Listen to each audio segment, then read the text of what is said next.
invest in the country. They can invest in Nigeria, build refinery here. I'm just using that as an example.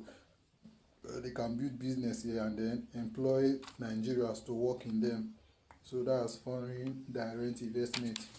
So now you know the things that make a country's economy to be good, to be healthy. So now let's go back a bit. Let's go into a brief history of our country's economy. Far back in early 2000, when Obasanjo came into office in the early 2000, Nigeria debt was about $30 billion. So that's how much Nigeria was owing. And that debt was from the military regime, money that they borrowed during military regime.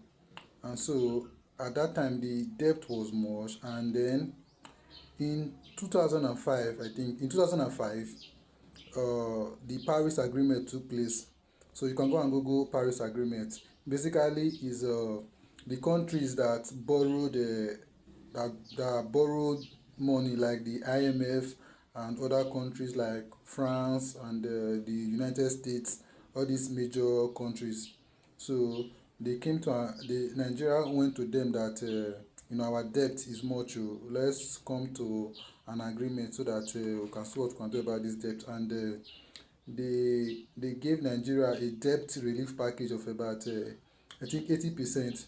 So basically they cancelled the money that Nigeria was owing. They cancelled 80% of the debt that Nigeria was owing at the time, as at 2005.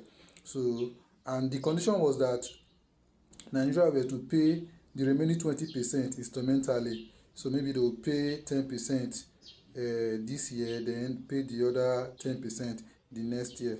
So that was what happened during the Paris Agreement. During Obasanjo's tenure, when Obasanjo was in office, that is between the 2000 to 2007, the GDP of the country was growing at the rate of 6%. During that time, Obasanjo created NEEDS, National Economic Empowerment and Development Strategy.